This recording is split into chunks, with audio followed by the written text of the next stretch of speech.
Jade. Oi, eu sou o Henrique e hoje nós vamos junto com vocês conhecer as exposições do Museu Nacional.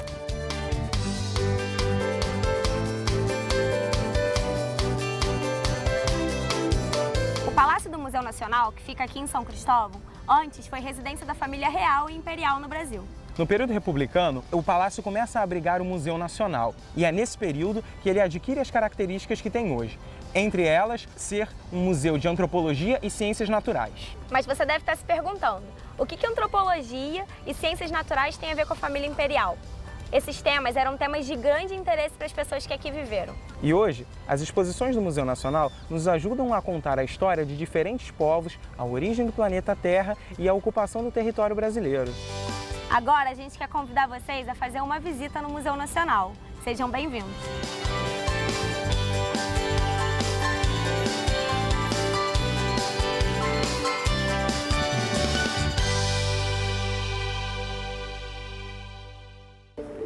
Aqui, ao lado do meteorito de Benengó, se inicia a nossa visitação às exposições do Museu Nacional.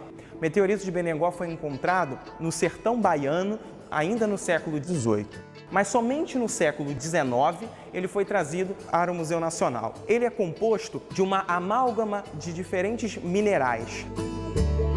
É o maior meteorito encontrado no Brasil e o 16º do mundo. O meteorito trata-se de um fóssil que circula pelo espaço com o nome de meteoro. Quando ele entra pela atmosfera da Terra, ele passa a se chamar meteorito. O meteorito de Benengó nos ajuda a conhecer um pouco da formação do planeta Terra. A idade do nosso planeta Terra é de 4,6 bilhões de anos. Só que a vida só passou a existir 700 milhões de anos depois disso. Por aproximadamente 2 bilhões de anos, a vida se resumiu a cianobactérias. E aqui a gente conta essa história. Essa tabela está dividida em eras, em períodos de tempo que são marcados por grandes extinções ou explosões da vida. Nesta sala, nós também temos 2 exemplares de preguiças gigantes. Elas viveram na época da megafauna. Foi logo depois da extinção dos dinossauros, os nossos mamíferos começaram a ficar gigantes. Elas viveram no que foi a Era do Gelo. Nessa época, o homem já vivia com esse animal e ajudou a predá-la.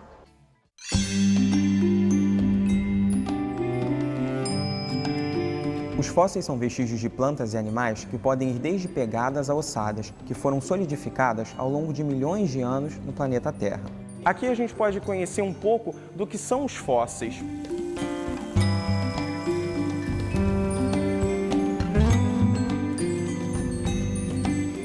Nós temos nessa sala um animal de 13 metros. Ele é mais conhecido como dinoprata. Ele foi encontrado na cidade de Prata, em Minas Gerais.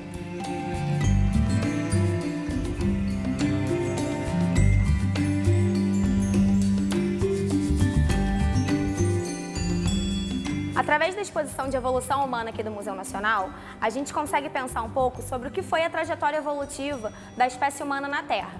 A gente sabe que essa trajetória é derivada dos primatas, mas é importante a gente atentar para um fato. O ser humano não vem do macaco. Eles seguem linhas evolutivas diferentes, mas eles vêm sim de um elo em comum, o nosso famoso elo perdido.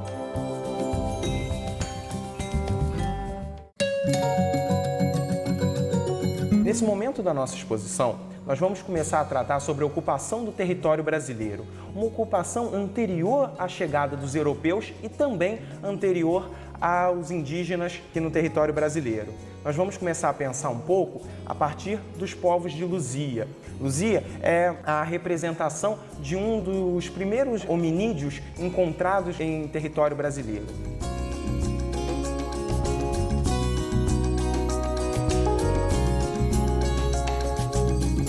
Nesse espaço, nós continuamos a conhecer um pouco mais da ocupação do território brasileiro, agora principalmente da região do litoral. Nós vamos conhecer um pouco dos povos sambaqueiros. Os sambaqueiros, eles organizavam suas tribos nas regiões litorâneas e organizavam uma espécie de amontoado de conchas. Esses amontoados de conchas, em Tupi-Guarani, são chamados de sambaquis. Os sambaquis eles eram utilizados de diferentes formas para sepultamento, como uma espécie de espaço de guarda de diferentes utensílios e também algumas tribos habitavam a cumieira desses amontoados. Pensando agora nos povos do interior do território brasileiro, nós vamos conhecer alguns povos que habitaram principalmente a região da Amazônia, como os povos Marajós, Biracanguera. Podemos perceber a diversidade cultural desses povos, que é exposta através de utensílios feitos de cerâmica e também através da cerâmica mortuária.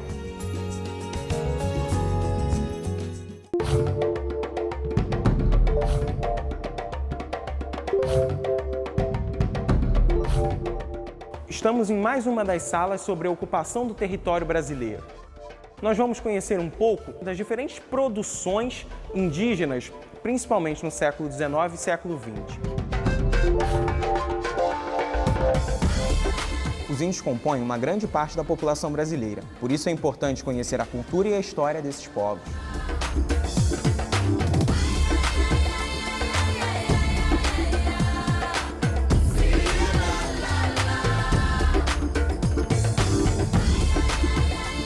A cultura brasileira é produto de um processo grande de miscigenação de diversos povos. Sabemos que a cultura africana tem grande influência nesse processo. A gente vê aqui na exposição dessa sala como que foi construído tudo que a gente sabe sobre a religião africana aqui no Brasil. A gente vai ver muito sobre religião, sobre a luta e sobre os processos de colonização desses povos.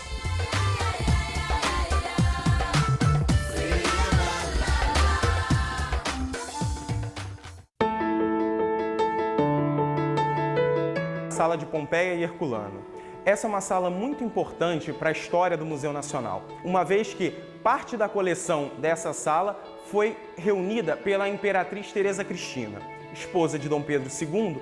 No século XIX, ela financiou diversas expedições para reunir boa parte do material que se encontra nessa sala. Ela era uma grande amante das obras de arte do seu país, a Itália. O material está relacionado principalmente aos costumes dos habitantes de Pompeia e Herculano e tem uma relação direta com seus mitos e lendas e principalmente com o que os romanos entendiam como a origem da vida.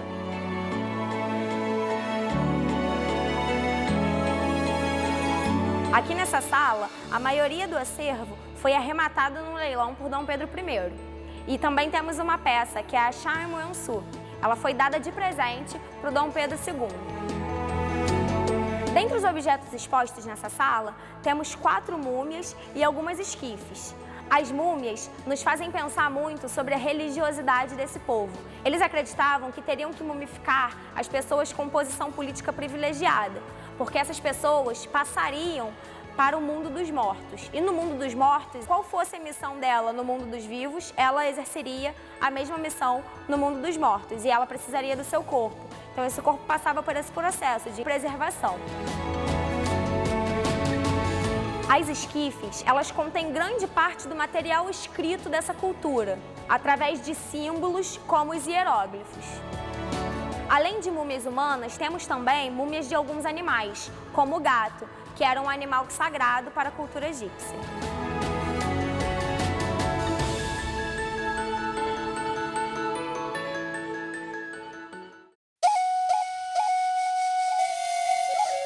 Estamos agora na sala de arqueologia pré-colombiana.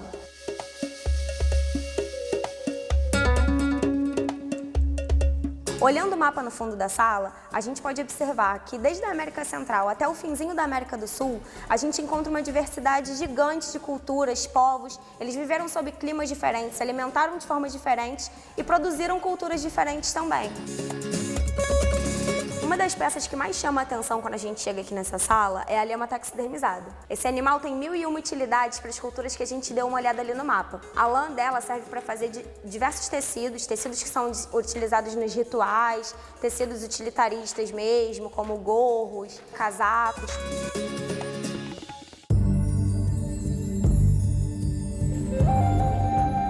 Qual é a diferença das múmias naturais para as múmias artificiais? As múmias artificiais, que a gente viu na sala do Egito, elas foram embalsamadas e mumificadas através de um ritual. Aqui não. Aqui a gente encontra múmias de pessoas que morreram e foram mumificadas pela ação do tempo, pelo clima, pelo ambiente salino, pelo ambiente seco, ambiente muito frio. Isso aconteceu com essa múmia que está aqui atrás de mim. Ela foi encontrada no Lago Titicaca, entre Peru e Bolívia. Essa múmia tem um cesto tecido em volta dela.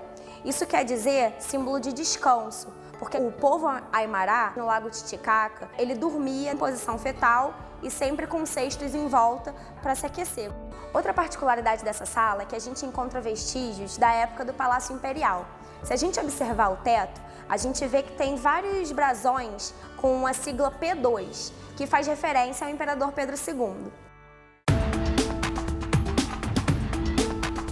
Estamos agora na exposição Corais, Conchas e Borboletas, que vai nos ajudar a conhecer um pouco do setor de invertebrados do Museu Nacional. A parte marinha apresenta uma grande diversidade de invertebrados, como corais, moluscos, conchas.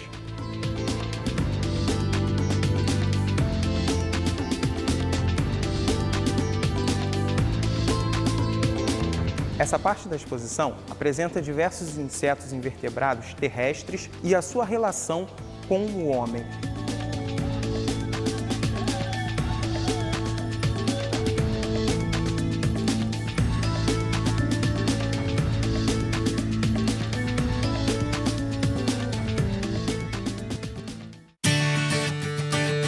Bem-vindos ao Espaço Ciência Acessível. Aqui temos uma exposição piloto chamada O Mar Brasileiro na Ponta dos Dedos.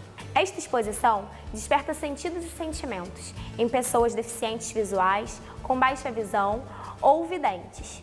As pessoas terão um contato íntimo com as peças e assim conhecerão melhor a fauna e a biodiversidade do mar brasileiro.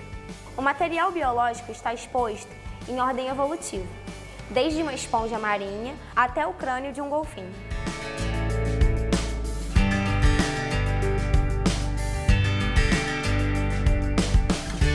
Esperamos vocês para que conheçam as exposições do Museu Nacional mais de perto, aqui em São Cristóvão, na Quinta da Boa Vista, no Rio de Janeiro.